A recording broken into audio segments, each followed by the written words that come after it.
శంకరరావు సభలో ఈ నియోజకవర్గంలో ఉన్నటువంటి ప్రతి కార్యకర్తకి నాయకుడికి ప్రజలకి హామీ ఇస్తున్నాను. నా చివరి శ్వాస వరకు ప్రజా సేవకే అంకితం అవుతానని చెప్పి మీ అందరికీ తెలియజేస్తున్నాను. నా ఎంత అదృష్టవంతుడు ఎవరూ లేరు.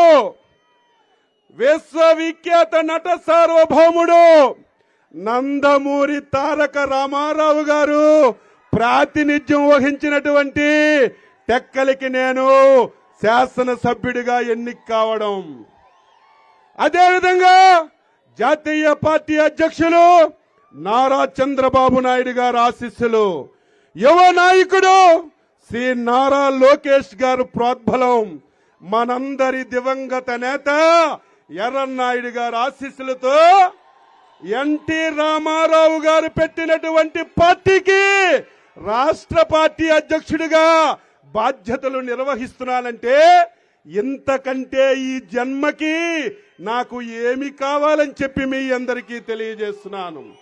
నేను మీకు కొత్త కాదు, మీరు నాకు కొత్త కాదు. 5 సార్లు ఎమ్మెల్యేగా మీ యొక్క అభిమానంతో మీ యొక్క సహకారంతో ఎన్నికయ్యాను. కానీ అధికారం అంటే ప్రజలకి సేవ చేయడమే అని చెప్పనుకున్నాను. అధికారం అంటే కష్టమున్న కార్యకర్తకి అండగా ఉండడమే అనుకున్నాను. అధికారం అంటే 10 పనులు చేసి ప్రజల హృదయాల్లో స్థిరస్థాయిగా ఉండడమే అనుకొని పరిపాలన చేశాను తప్ప అధికారంలో ఉన్నా, ప్రభుత్వం నా చేతిలో ఉన్నా, మంత్రిగా ఉన్నా సీమకు కూడా హాని తలపెట్టకుండా వచ్చిన ప్రతి ఒక్కరికి ఆదరించి పనిచేశాము. కాబట్టే ఈరోజు ఎక్కడికి వెళ్ళినా, ఏ గ్రామానికి వెళ్ళినా 100% తెలుగుదేశం పార్టీ గెలుస్తుందని ప్రతి ఒక్కరూ చెప్పుకుంటున్నారని చెప్పి మీ అందరికీ తెలియజేస్తున్నాను. కానీ ఈ 5 పర్యాయాల్లో ఎన్నో ప్రభుత్వాలను చూశాను, ఎంతో మంది ముఖ్యమంత్రులను చూశాను. ప్రభుత్వం అంటే ప్రజలకి సేవ చేయాలి, ప్రతిపక్షం అంటే ప్రజల పక్షాన సమస్యలని ప్రభుత్వం దృష్టికి తీసుకొచ్చి పరిష్కరించాలి. కానీ 2019వ సంవత్సరంలో ఒక దారుణం ఈ రాష్ట్రానికి జరిగింది. ఆంధ్రప్రదేశ్ రాష్ట్ర ప్రజలు మోసపోయారు, దగాపడ్డారు. ఒక్క అవకాశం అని చెప్పి ఒక మూర్ఖుణ్ణి, ఒక దుర్మార్గుణ్ణి ఈ రాష్ట్రానికి ముఖ్యమంత్రి చేయడం మన యొక్క దౌర్భాగ్యం అని చెప్పి మీ అందరికీ తెలియచేస్తున్నాను. ప్రజలది తప్పని చెప్పి వ్యక్తిగతంగా నేను మాట్లాడుతున్నాను. చాలా మంది అనొచ్చు, ఏంటి అచ్చెన్నాయుడు గారు ప్రజల మీద తప్పు పడుతున్నారని. తప్పు కాదా? ఎవడో కొత్తగా ఆకాశం నుంచి దిగొచ్చి ఒక రాజకీయ పార్టీ పెట్టి నేను మంచివాడను, రేపు అధికారంలోకి వస్తే మీకు సేవ చేస్తాను, మీ రుణం తీర్చుకుంటానంటే మనం ఓట్లేసామంటే అది ప్రజల తప్పు కాదు. కానీ తండ్రి అధికారాన్ని అడ్డం పెట్టుకొని 1,00,000 కోట్లు దోపిడీ చేసినటువంటి 16 కేసుల్లో ముద్దాయిగా ఉన్నటువంటి 16 మాసాలు జైల్లో ఉన్నటువంటి ఒక దొంగకి ఓటేసి ముఖ్యమంత్రి చేయడం ప్రజలు చేసిన తప్పో కాదో ఒక్కసారి విఘ్నులైనటువంటి ప్రజలందరూ ఆలోచన చేయాలి. 5 సంవత్సరాలు నిద్రలేని రాత్రులు గడిపాం. ఈ రాష్ట్రంలో 42 సంవత్సరాలు సుదీర్ఘ అనుభవం కలిగినటువంటి తెలుగుదేశం పార్టీ ఉంటుందా? ఏమవుతుంది? అందరం భయంగా గడిపినటువంటి రోజులు గుర్తుకు తెచ్చుకోవాలి. అందుకే మనందరం మళ్ళీ సింహాల్లా తయారు ఇవ్వాలి. నేను చాలా సభల్లో చెప్పాను, మన పార్టీ లేకుండా చేయాలని. తప్పుడు కేసులు పెట్టారు, అక్రమంగా అరెస్టులు చేశారు, జైల్లో పెట్టారు. జైల్లో పెడితే భయపడిపోతామనుకున్నాం, జైల్లో పెడితే పార్టీలు మారిపోతారనుకున్నారు. కానీ జగన్మోహన్ రెడ్డి తెలుగుదేశం పార్టీ నీ వైసీపీ పార్టీలాగా గాలికి పుట్టలేదు. జగన్మోహన్ రెడ్డి తెలుగుదేశం పార్టీ పేదవాడి రక్తం నుంచి పుట్టిన పార్టీ తెలుగుదేశం పార్టీ. పేదవాడి హృదయాలలో పుట్టిన పార్టీ. ఈ పార్టీని నువ్వు నీ తాత తండ్రి ఏమీ చెయ్యలేరని చెప్పాను. నేను మీటింగుల్లో చెప్తే మీరందరూ గుసగుసలాడేవాళ్ళు. 160 స్థానాలతో చంద్రబాబు నాయుడు ముఖ్యమంత్రి అవుతాడని సంవత్సరంన్నర నుంచి మాట్లాడుతున్నాను.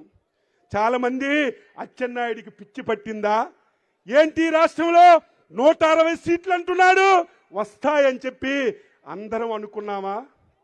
రేపు మళ్ళీ ఈరోజు టెక్కలి శంకారావ సభ ద్వారా తెలియజేస్తున్నాను, జగన్మోహన్ రెడ్డికి కుప్పంతో సహా ఏ ఒక్క స్థానం ఈరోజు తెలుగుదేశం పార్టీ 175 స్థానాలు గెలుస్తాం. టెక్కలి గెలుస్తాం, కుప్పం గెలుస్తాం, మంగళగిరి గెలుస్తాం. ఈ 3 పేర్లు ఎందుకు చెప్తున్నానంటే చంద్రబాబు నాయుడిని ఓడిస్తాడట, మంగళగిరిలో లోకేష్ ఓడిస్తాడట, టెక్కల్లో నన్ను ఓడిస్తాడట. మా ముగ్గురు జగన్మోహన్ రెడ్డికి టార్గెట్ అట. జగన్మోహన్ రెడ్డి పులివెందుల్లో తెలుగుదేశం పార్టీ జెండా ఎగరవేస్తున్నాం. కాస్కో అన్నం తిన్న వాళ్ళు ఎవరు? ఈ సమాజంలో మానవత్వం కలిగినటువంటి ఏ ఒక్క మనిషి జగన్మోహన్ రెడ్డికి ఓటేయకూడదు. 5 సంవత్సరాలు ఈ రాష్ట్రాన్ని సర్వనాశనం చేశాడు. ఈ రాష్ట్రాన్ని దేశంలో ఆంధ్రప్రదేశ్ అని చెప్తే అసహించుకున్నటువంటి పరిస్థితికి ఈరోజు జగన్మోహన్ రెడ్డి తీసుకొచ్చాడు. అభివృద్ధి లేకపోయినా పర్వాలేదు, సంక్షేమం ఇవ్వకపోయినా పర్వాలేదు, అడుక్కొని తినొచ్చు. కానీ రాష్ట్రాన్ని సర్వనాశనం చేసినటువంటి ఏకైక ముఖ్యమంత్రి ఈరోజు జగన్మోహన్ రెడ్డి అని మీ అందరికీ తెలియజేస్తున్నాను. మాట్లాడితే బటన్ నొక్కానంటాడు. నేను అడుగుతున్నాను, 15 లక్షల కోట్లు ఈ 5 సంవత్సరాల్లో నువ్వు ఖర్చు పెట్టావు ఆంధ్రప్రదేశ్ రాష్ట్రంలో. 15 లక్షల కోట్లు, 11 లక్షల కోట్లు అప్పులు తెచ్చావు. 4 లక్షల కోట్లు బాధుడని మన రక్తాన్ని మొత్తం పీల్చి పిండేశాడు. ఈ 15 లక్షల్లో బటన్ నొక్కానని 2.5 లక్షల కోట్లు ప్రజలకు ఇచ్చానని చెప్తున్నాడు. మిగతా 12.5 లక్షల కోట్లు ఎక్కడికి పోయాయి? జగన్మోహన్ రెడ్డి సమాధానం చెప్పు.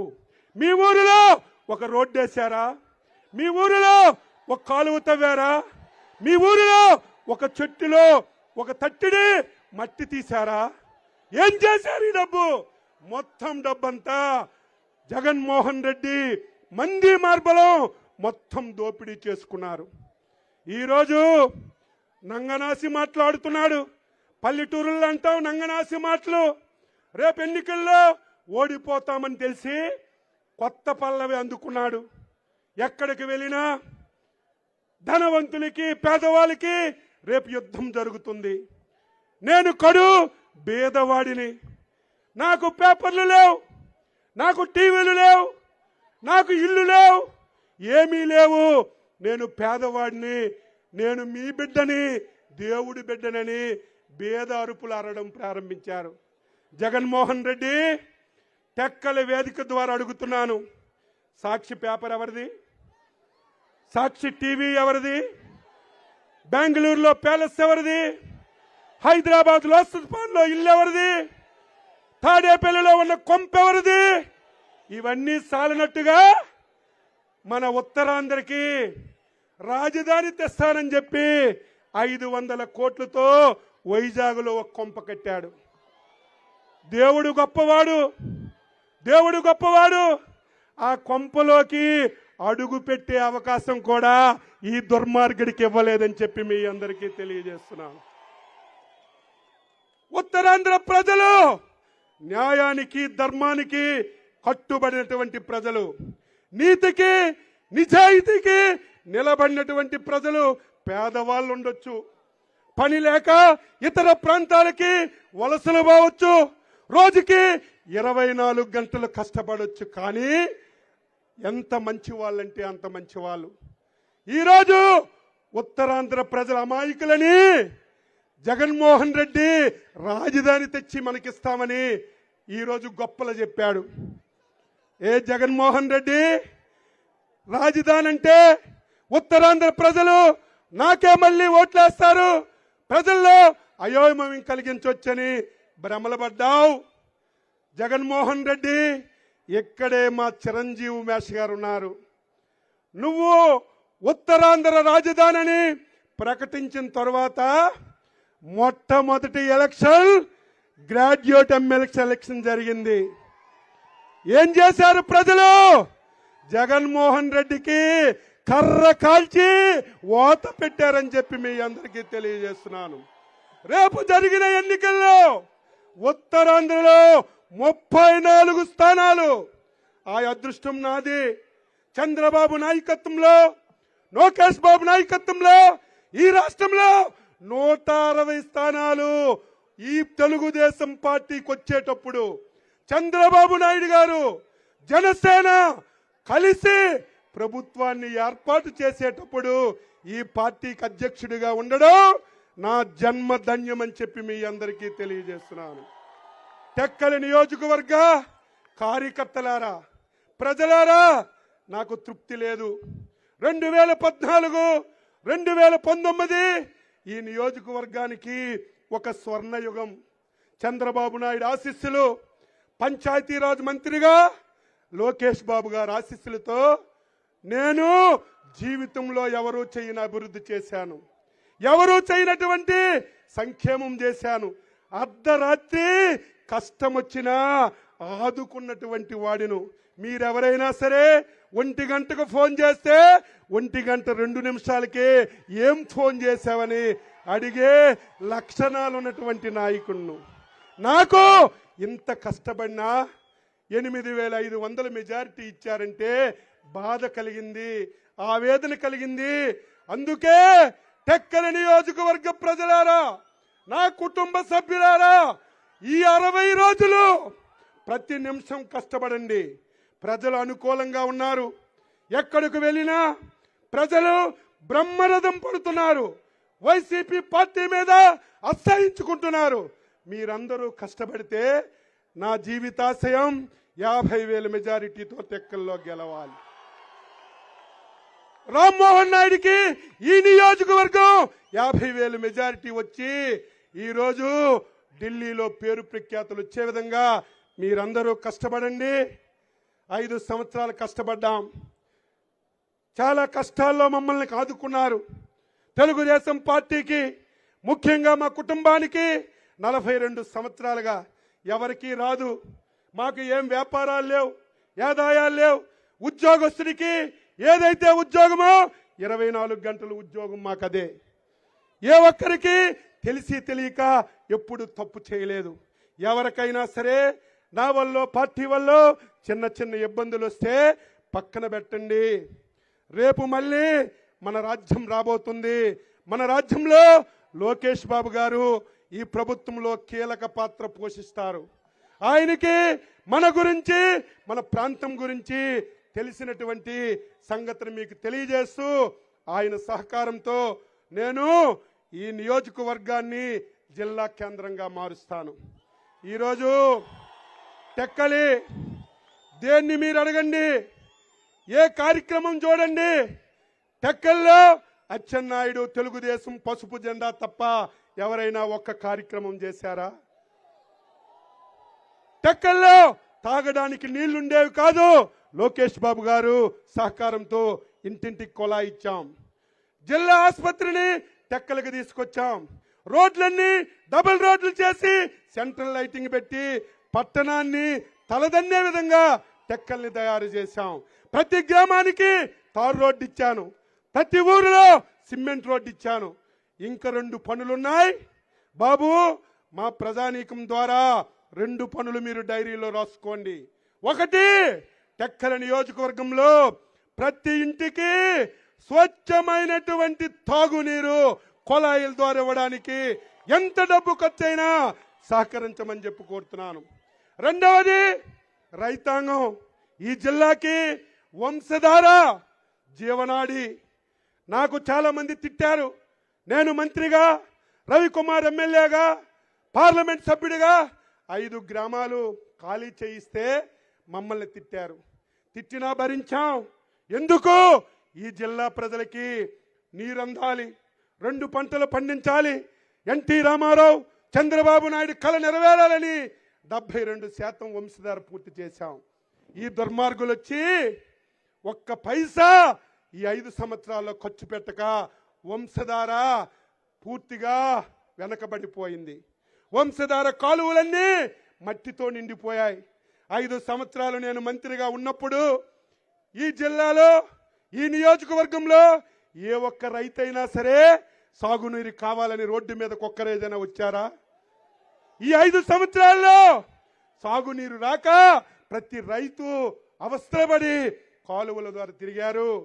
నేను లోకేష్ బాబు గారికి అడుగుతున్నాను, ఎర్రమండలం నుంచి వజ్రపుకొత్తూరు వరకు, అటు మర్రిపాడు వరకు మొత్తం కాలువలు లైనింగ్ చేయడానికి ఆ రోజు ఎస్టిమేషన్ వేసి శాంక్షన్ చేయించాను. ఈ దుర్మార్గులు వచ్చి దాన్ని ఆఫ్ చేశారు. మళ్ళీ అది 350 కోట్లు కాదు, నేను అధికారంలోకి వస్తామని తెలిసే నిన్ననో మొన్ననో వంశధార అధికారులతో మాట్లాడితే 1000 కోట్లు అవుతుంది.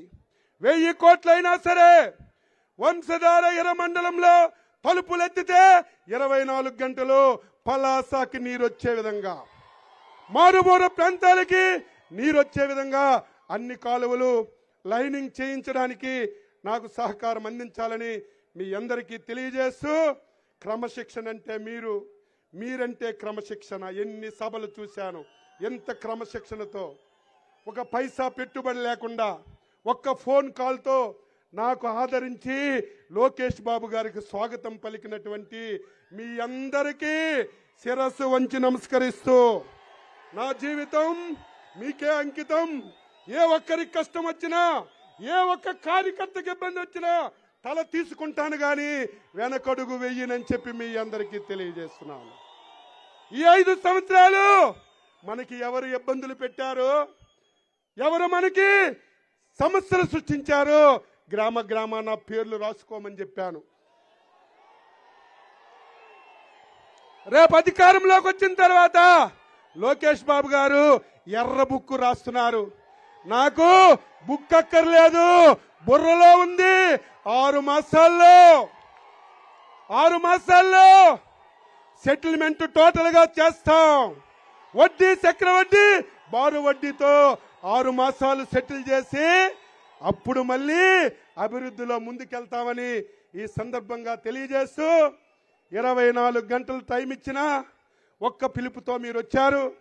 బాబుకు నేను ముందుగా క్షమించమంటున్నాను, ఎక్కువ సమయం తీసుకున్నాను. ఎందుకంటే రాష్ట్ర పార్టీ అధ్యక్షుడిగా అనేక కార్యక్రమాలు ఉన్నాయి. నేను కాన్స్టిట్యున్సీకి కొంత దూరమైన నాలాంటి నాయకుడు అదృష్టవంతుడు ఎవడో ఉండడు. ఏ కార్యక్రమం మీరు పిలిపించినా, ఏ కార్యక్రమం చేయమన్నా రేపు కాన్స్టిట్యున్సీలో 1, 2, 3 నియోజకవర్గాల మెజార్టీలో టెక్కలి నిలబడుతుందంటే దానికి కారణం మీ మీద నమ్మకం, మీ మీద విశ్వాసం. మన మధ్యన చిన్న చిన్న అభిప్రాయ భేదాలున్నా, చిన్న చిన్న సమస్యలున్నా, రాష్ట్ర ప్రయోజనాల గురించి, మన భవిష్యత్తు గురించి అవన్నీ పక్కన పెట్టి అందరూ కలిసి పనిచేయండి అని, అందరూ కలిసి పనిచేస్తారని ఆశిస్తూ మరొకసారి మీ అందరికీ పేరు పేరున హృదయపూర్వకమైనటువంటి నమస్కారాలు తెలియజేస్తూ సెలవు తీసుకుంటున్నాం. సైకో పోవాలి, సైకో పోవాలి, సైకో పోవాలి, సైకో పోవాలి. జై హింద్, జై తెలుగుదేశం, జై చంద్రబాబు నాయుడు, జై లోకేష్ బాబు, జై హింద్. ఇప్పుడు జనసేన జిల్లా పార్టీ అధ్యక్షులు కొద్ది నిమిషాలు మాట్లాడవలసిందిగా కోరుతున్నాను. ఇప్పుడు మన మిత్రుడు, మనం ఏ కార్యక్రమానికి పిలిచినా సరే ఫస్ట్ ఒక కార్యక్రమం ఉందంటే ఫస్ట్ ఫోన్ చేస్తాను, ఆయన వచ్చి సహకరిస్తున్నాడు. నియోజకవర్గ సమన్వయకర్త శ్రీ కిరణ్ కుమార్ గారు 2 నిమిషాలు మాట్లాడవలసిందిగా కోరుతున్నాను.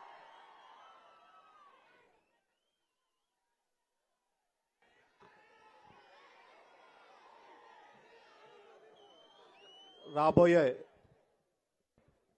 సార్వత్రిక ఎన్నికలకు టెక్కల్ నియోజకవర్గంలో నేడు తెలుగుదేశం జనసేన శ్రేణులకు దిశానిర్దేశం చేయడానికి విచ్చేసిన తెలుగుదేశం పార్టీ రాష్ట్ర ప్రధాన కార్యదర్శి శ్రీ నారా లోకేష్ గారికి ముందుగా మన టెక్కల్ నియోజకవర్గం తరపున మరియు టెక్కల్ నియోజకవర్గ జనసేన తెలుగుదేశం పార్టీ కుటుంబ సభ్యుల తరపున స్వాగతం తెలుపుతున్నాం. అలాగే వేదికను అలంకరించిన రాష్ట్ర పార్టీ అధ్యక్షులు గౌరవ శ్రీ కింజరాపు అచ్చెన్నాయుడు గారికి, అలాగే ఢిల్లీలో బలంగా ఈ ప్రాంత గొంతుని వినిపిస్తున్న మా సోదర సమానుడు కింజరాపు రామ్మోహన్ నాయుడు గారికి, తెలుగుదేశం పార్టీ జిల్లా అధ్యక్షులు కోన రవికుమార్ గారికి, అలాగే ఈ మధ్యనే ఎమ్మెల్సీ ఎన్నికైన చిరంజీవి గారికి, దామచర్ల గారికి పేరు పేరున నా నమస్కారాలు తెలియజేస్తున్నా. అందరికీ తెలుసు, రానున్న రోజుల్లో రాష్ట్రం మొత్తం కూడాను జనసేన తెలుగుదేశం పార్టీ ఉమ్మడిగా ఎలక్షన్కి వెళ్తుందని తెలుసు. మరి ఎందుకు ఈ పొత్తులో మనం వచ్చాము అంటే, కోట్లాది మంది అభిమానులు సంపాదించుకున్న మన ప్రీతమ నాయకుడు పవన్ కళ్యాణ్ గారికి కూడాను తన సొంత కార్యాలయానికి వెళ్ళనివ్వకుండా ఆంధ్ర రాష్ట్ర బోర్డర్లోనే ఆపేసినంత దుర్మార్గ పరిపాలన ఈ రాష్ట్రంలో జరుగుతుంది. అంత అభిమానులు ఉన్న ఆయనకి ఎలా అయితే కనుక సామాన్య ప్రజల పరిస్థితి ఏంటి అని ఆయన తెలుసుకునే ఆంధ్ర రాష్ట్ర భవిష్యత్తును దృష్టిలో పెట్టుకుని ఈ పొత్తు నిర్ణయం ఆయన ప్రకటించారు. దాన్ని జనసేన పార్టీ తరఫున మేమందరం పూర్తిగా స్వాగతిస్తూ, ఏదైతే మా అధ్యక్షులు వారు కళ్ళగన్నారో వైసీపీ విముక్త ఆంధ్రప్రదేశ్ కి మేమందరం తూచా తప్పకుండా ఉంటామని మరొకసారి ఈ సభ ద్వారా మీ అందరికీ తెలియజేసుకుంటున్నాం. ఈ జగన్ వల్ల ఏ ఒక్కరు కూడా ఏ ఒక్క రంగము కూడా సుఖంగా లేదు. విద్యార్థులైతేనేమి, నిరుద్యోగులైతేనేమి, ఉపాధ్యాయ వర్గాలైతేనేమి, మేధావి వర్గం అయితేనేమి ఏ ఒక్కరు కూడా సుఖంగా లేరు. విద్యార్థులకైతే కనుక ఐక్యరాజ్య సమితిలో ఉంటుంది. ఐక్యరాజ్య సమితి సహస్రాబ్ది లక్ష్యంలో బడి పిల్లలకి స్కూల్ దగ్గరగా ఉండాలని వాళ్ళు ఒక లక్ష్యాన్ని నిర్దేశించుకుంటే, ఆ లక్ష్యాన్ని కూడా తూట్లు పొడిచి ఈ ప్రాథమిక విద్యా విధానానికి తూట్లు పొడిచే విధంగా ఈ జగన్మోహన్ రెడ్డి గారు బడి పిల్లలకి స్కూల్ని దూరం చేశాడు. తద్వారా కొన్ని వందల మంది స్కూల్లో డ్రాప్ అవుట్లు పెరిగాయి. అలాగే నిరుద్యోగులు ఉన్నారు. ఈ నిరుద్యోగులకి ప్రతి సంవత్సరం జాబ్ క్యాలెండర్ ఇస్తామని చెప్పాడు. బట్ ఏ రోజైనా జాబ్ క్యాలెండర్ ఇచ్చారా? ఈ మధ్యనే డిఎస్సి అన్నాడు. 25,000 నుండి 30,000 పోస్టులు ఉంటే 6,000 పోస్టులు తీశాడు. అందులో ఎస్జిటి పోస్టులు 1715 పోస్టులు తీశారు. అందులో 1600 పోస్టులు కేవలం కర్నూలు జిల్లాకి ఆయన ఇవ్వడం జరిగింది. మరి 13 జిల్లాల్లో మిగతా ఉన్న 13 జిల్లాల పరిస్థితి ఏంటి? నిరుద్యోగులారా మీరు ఆలోచించండి. ఆలోచించి మీ అమ్మా నాన్నలు కూడా తెలియజేయండి. ఈ దుర్మార్గ పరిపాలన అంతమవ్వాలి. రానున్న రోజుల్లో జనసేన తెలుగుదేశం పార్టీ ఉమ్మడి ప్రభుత్వం రావాలి. మా జనసేన తెలుగుదేశం పార్టీ ఉమ్మడి ప్రభుత్వం ఈ రాష్ట్రంలో ఉన్న ప్రతి నిరుద్యోగికి కూడాను అండగా ఉంటుందని ఈ సందర్భంగా మేము తెలియజేసుకుంటున్నాం. అలాగే వాలంటరీ వ్యవస్థ ఉన్నది. ఈ వాలంటీర్లు అంటున్నారు, వాలంటీర్లకు వచ్చే 5,000 జీతం మీద మేమేమి అక్కస్తో లేము. మా అధ్యక్షుడు గౌరవ పవన్ కళ్యాణ్ గారు అయితేనేమి, చంద్రబాబు నాయుడు గారు అయితేనేమి, వీలుంటే ఇంకొక 5,000 ఇచ్చి మీరు గౌరవంగా బతకాలనుకునే వాళ్ళే తప్ప మీ 5,000 జీతాల మీద మాకు ఇబ్బందులు లేవు. మరొకసారి మేము మీకు తెలియజేస్తున్నాం, మీరు గ్రామాల్లోకి వెళ్ళి ఇప్పుడు వస్తున్న సంక్షేమ పథకాలు ఆగిపోతాయని చెప్తున్నారంట. సోదరులారా, సోదరిమణులారా, ఈ సభ సాక్షిగా చెప్తున్నాం, మా ఉమ్మడి కుటుంబ సభ్యుల మీద పోటీ చేసిన ఈ ప్రాంత అభ్యర్థికైనా ప్రభుత్వ పథకాలు ఆయన అర్హత ఉంటే గనక ఆయన ఇంటికి వెళ్లి ఆ ప్రభుత్వ పథకాలు అందించే బాధ్యతను అచ్చెన్నాయుడు గారు, కనితి కిరణ్ అనే నేను ఈ నియోజకవర్గంలో తీసుకుంటామని ఈ నియోజకవర్గంలో పెద్దలు ఎదురుగా మీ అందరికీ తెలియజేస్తున్నాను. కాబట్టి ఆంధ్ర రాష్ట్ర ప్రజలందరికీ ఈ టెక్కల గడ్డ మీద నుండి మేము ఒకటే చెప్తున్నాం, ఎట్టి పరిస్థితుల్లో మీకు వచ్చే ఏ ఒక్క సంక్షేమ పథకాలు ఆగవు. పైగా ఇంకొక రూపాయి కల్పించే మీకు మరిన్ని సంక్షేమ పథకాలు మేము అందజేస్తామని ఈ సందర్భంగా మేము మీకు తెలియజేసుకుంటున్నాం. అలాగే పెద్దలు చెప్తారు, ఏ ఏ పథకాలు తెలుగుదేశం ప్రభుత్వం ఇస్తుంది, ఏ ఏ పథకాలు జనసేన ఇస్తుంది. జనసేన అనేది షణ్ముఖ వ్యూహంతో వస్తుంది. పెద్దలు చెప్పే మాటని పరిపూర్ణంగా ఆలకించండి. ఆలకించి ఇక్కడ నుండి మీ ఊరు వెళ్ళేటప్పుడు మీ ఊరు గుడి దగ్గర, బడి దగ్గర, చావు దగ్గర, శ్మశానం దగ్గర, వైన్ షాప్ దగ్గర కూడా చెప్పండి, తెలుగుదేశం జనసేన ప్రభుత్వం ఎందుకు ఈ రాష్ట్రానికి అవసరం, ఈ రాష్ట్రానికి వచ్చి మన పిల్లల భవిష్యత్తును మేము ఎలా బాగుపరుస్తాం, నిరుద్యోగులకు ఏ రకంగా మేము అండగా ఉంటాం అలాగే ఈ ఉత్తరాంధ్రలో ఏ రకంగా వలసలు నివారిస్తాం, ఉపాధి కల్పన చేస్తాం అన్నది ఖచ్చితంగా మీ ఊరెళ్ళి ప్రతి ఒక్కరికి మీరు తెలియజేయండి.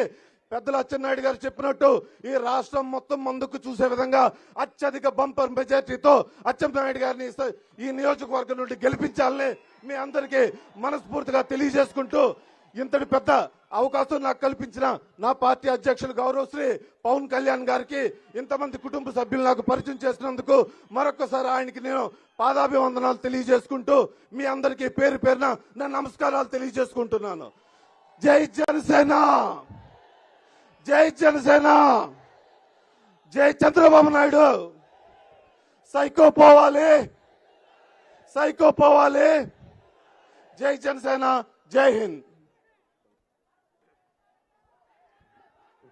ఇప్పుడు ఒక 2 నిమిషాలు జనసేన జిల్లా అధ్యక్షులు పిసిని చంద్రమోహన్ గారు మాట్లాడవలసిందిగా కోరుతున్నాం.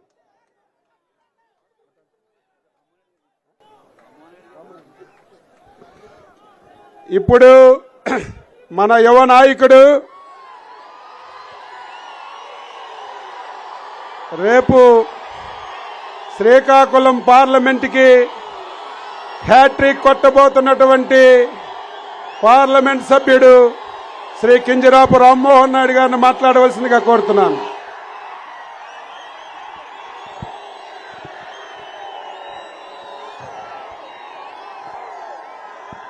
టెక్కలి నియోజకవర్గంలో ఏర్పాటు చేసుకున్నటువంటి ఈ శంఖారావ సభ కార్యక్రమానికి విచ్చేసినటువంటి పెద్దలు, మనందరం ఎంతగానో అభిమానించే నాయకుడు, రేపు యువతరానికి నేను అండగా ఉంటానని తన గలాన్ని యువగలంగా జోడించి రాష్ట్రం మొత్తం మీద 3000కు పైగా కిలోమీటర్లు అతి చిన్న వయసులో దేశ స్థాయిలో ఏ ఒక్కరూ చేయనటువంటి సాహసం చేసి ఈ రోజు ఆంధ్రప్రదేశ్ రాష్ట్రంలో ఉన్నటువంటి యువత అందరినీ కూడా ఆకట్టుకున్నటువంటి ఏకైక నాయకుడు మన తెలుగుదేశం పార్టీ జాతీయ ప్రధాన కార్యదర్శి సోదర సమానులైనటువంటి నారా లోకేష్ అన్న గారికి, వేదికను అలంకరించినటువంటి పెద్దలు, మనందరి అభిమాన నాయకుడు, ఆంధ్రప్రదేశ్ రాష్ట్ర రాజకీయాల్లో బాహుబలి అనే వ్యక్తి ఎవరైనా ఉన్నారనంటే అది మన టెక్కలి నియోజకవర్గ శాసనసభ్యులు, తెలుగుదేశం పార్టీ రాష్ట్ర అధ్యక్షులు బాబాయ్ అచ్చెన్నాయుడు గారికి, వేదికను అలంకరించినటువంటి పెద్దలు, మన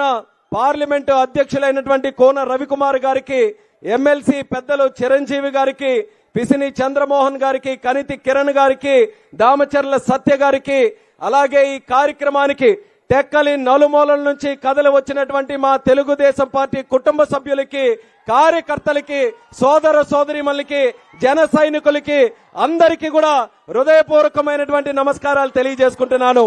టెక్కలి నియోజకవర్గంలో మీ అందరి తాలూకా ఊపు చూస్తుంటే రేపు రాబోతున్నటువంటి ఎన్నికల సమయంలో టెక్కలి పొలిమేరలో కూడా మరొక పార్టీ మరొక జెండా కనబడనివ్వకుండా చేస్తామనే ఊపు ఈ రోజు మీ అందరిలో కూడా చూస్తే కలుగుతుంది.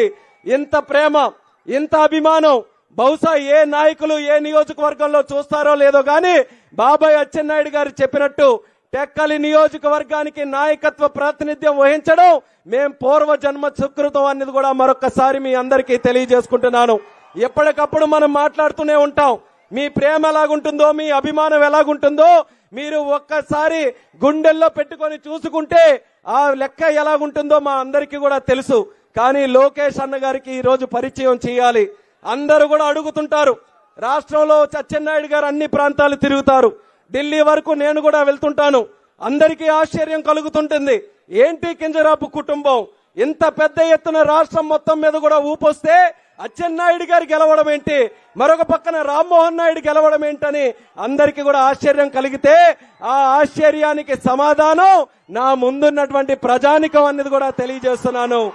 కోట్లు ఖర్చు పెట్టినా సరే సంపాదించలేనటువంటి ఆస్తి ఈ కోట్లాది మంది ప్రజల తాలూకా అభిమానం ఈ కింజరాపు కుటుంబానికి ఉంది కాబట్టే ఈ రోజు ఢిల్లీ స్థాయి వరకు కూడా ఇటు తుఫాను ఏ రాజకీయ పార్టీకి ఉన్నా సరే కింజరాపు కుటుంబాన్ని మాత్రం మా ప్రజలు కాపాడుకుంటూ వస్తున్నారన్నది ఈ సందర్భంగా తెలియజేసుకుంటున్నాను. ఎక్కడ నుంచి వచ్చింది ఈ ఆస్తి?